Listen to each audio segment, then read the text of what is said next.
Heard Saturday mornings at 7 on AM 560, The Answer.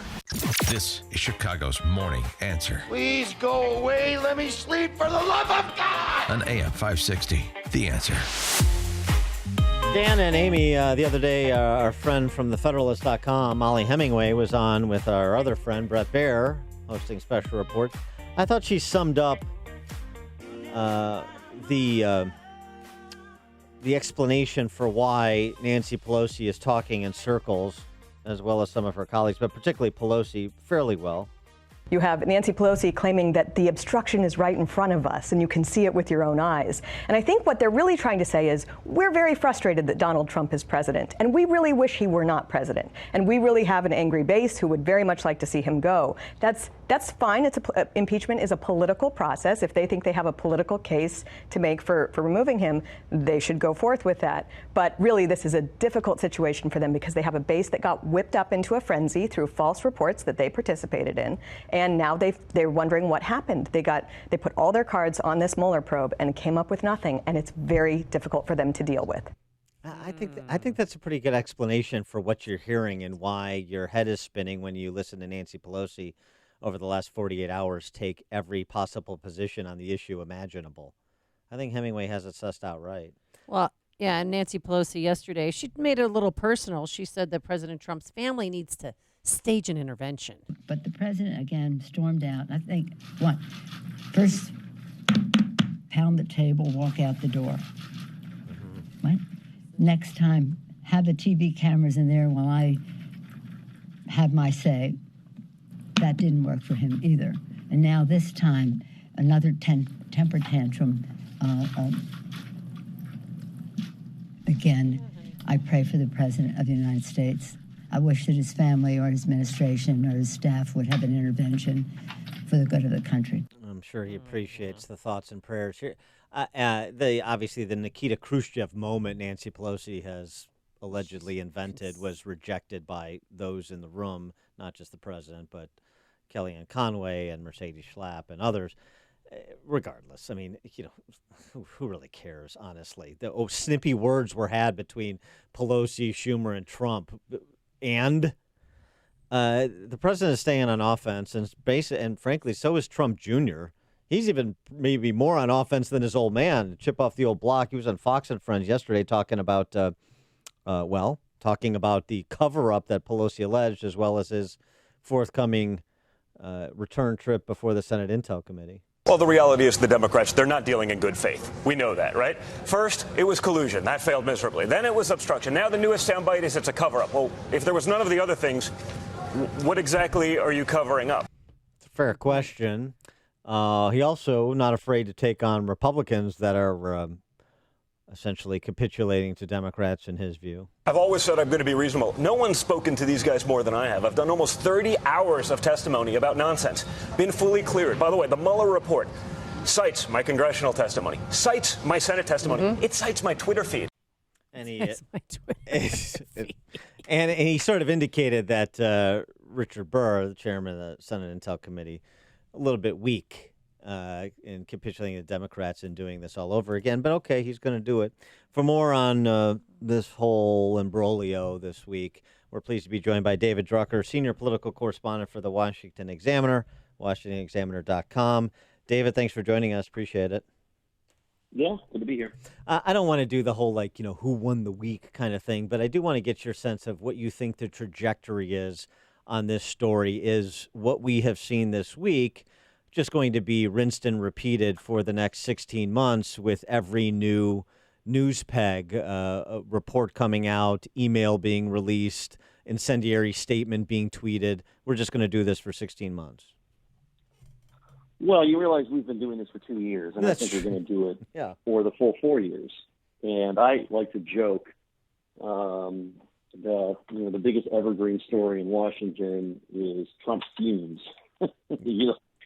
In other words, and which is not, I don't mean pejoratively against the president, right, by the way. Right. It's just, in other words, every 2 weeks, the world's turned upside down. And at this point, you can't turn the world upside down if it's already upside down. So I think we're sort of in agreement in that I don't think there's anything new here. I don't think anything's going to change.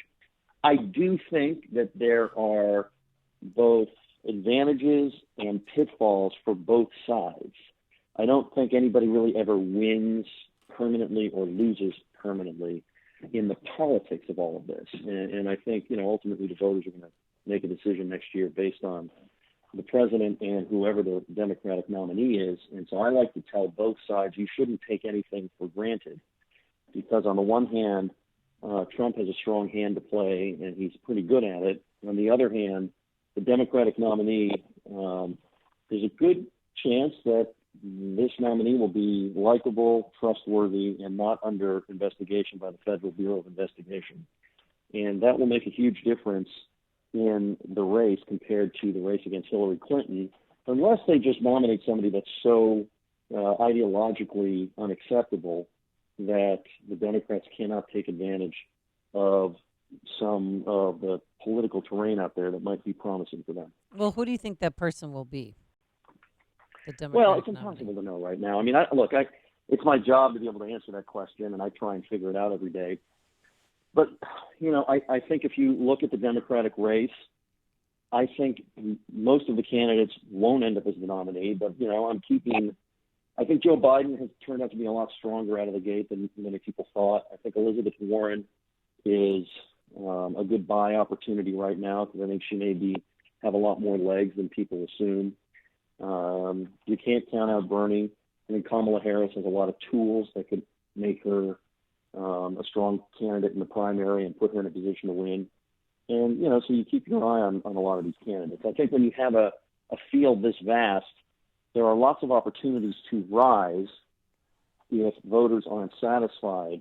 But, I don't think just anybody in this particular field can win the nomination, because there are some outside-the-box candidates, but, there's nobody really like Trump was in the crowded Republican primary, somebody who was outside of the box, but universally known, came to the race with a certain mythology about him and his life. And so I think that we'll know more about the Democratic race after the first couple of rounds of debates this summer, the first one in June, the second one, I think, in July, but it's not August. There's also a lot of opportunity to flame out, like Beto has done, it seems, thus the need for the relaunch. Yeah, they're not even digging up dirt on him even. And how is that relaunch going? Because he was one of the candidates out of the gate. You say, well, there's 4 candidates that can put together the $150 to $200 million you need to be able to go the distance, and he was one of them, and then he disappeared. Right. So I thought about mentioning him for a minute, and he's still, sort of in my back pocket of candidates I watch. I think Beto's problem has been that he has not taken advantage of some of his natural strengths that would set him apart in this race. I like to say, when you're running for president, you need to be the best version of what you're capable of being. And if the timing is right, if that's what the country wants, you're in luck. And if it's not, it's too bad. Because if you try to be something you're not to fit where the country is, they'll kind of figure it out and go with the more authentic candidate that they're after. And so I think Beto could have entered this race like a Biden.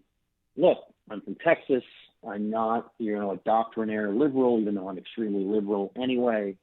And instead, he started apologizing and running to the left and trying to match candidates that already have that ground staked out. And I think that's been his problem. I was going to say that too. I'm so sick of him apologizing for being white, apologizing for going on the cover of Vanity Fair and, saying that this is his time. And it's just getting old, don't you think?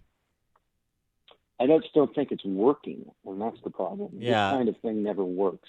And the other piece of it may work for AOC, but it doesn't work, for her Twitter following, but it doesn't necessarily work for a national race, and that's the whole, I'm just going to celebritize myself by filming every moment of my day and putting it up on social media to show what a regular guy I am. I'm at the dentist office here, I'm picking up my cleaning there. Yeah. That doesn't seem to have the currency he thought it was going to have either.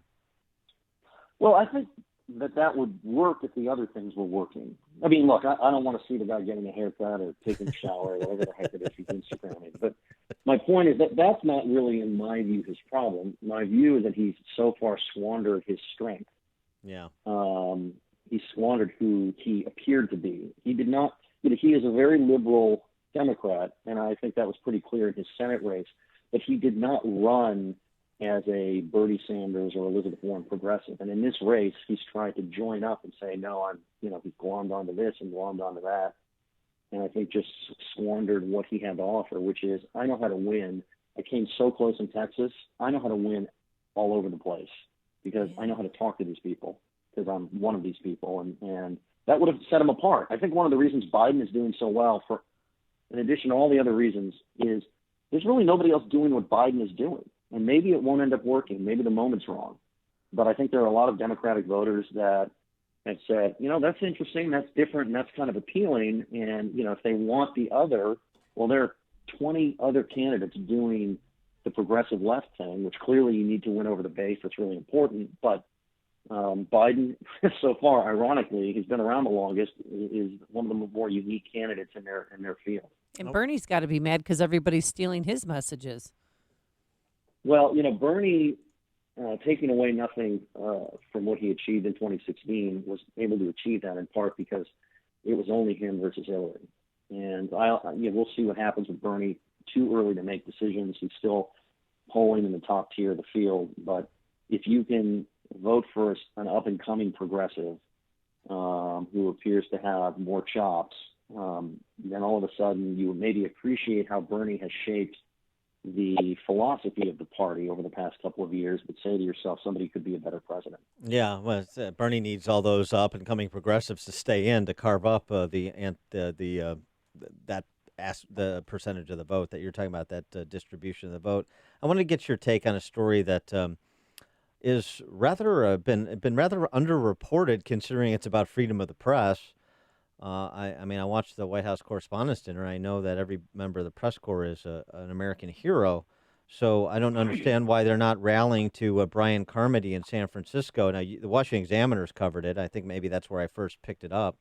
And now AP is coming to cover it, but they're a little late to the dance. This is San Francisco mayor ordering the police, effectively, to raid the apartment of this freelance journalist, Brian Carmody, because he obtained a police report that pertained to the death of a DA there. And the mayor and the police, apparently, per the mayor, hell-bent on finding out how he got that police report and using all kinds of Gestapo tactics. And they certainly would be characterized that by Jeff Zucker and all of his minions were the political dispositions different, using Gestapo tactics to try and intimidate him to revealing his source. Yeah, look, I saw that story, and often stories that don't start in Washington or New York take longer for us to get to, but it's beginning to get the attention it deserves. I don't know if it was missed or if it was ignored, so I don't want to project. All I will say is I agree with you. It should be covered. I noticed it. But often all sorts of stories aren't covered right away. And so as long as it gets the coverage it deserves, then I think the job is done. All right. He is David Drucker, senior political correspondent for the Washington Examiner, WashingtonExaminer.com. David, thanks as always for joining us. Appreciate it. Anytime, guys. Thank you. Thank you. And he joined us on our turnkey.pro answer line. Connect with Dan and Amy using the AM560 mobile app. Download it today at 560theanswer.com/mobile.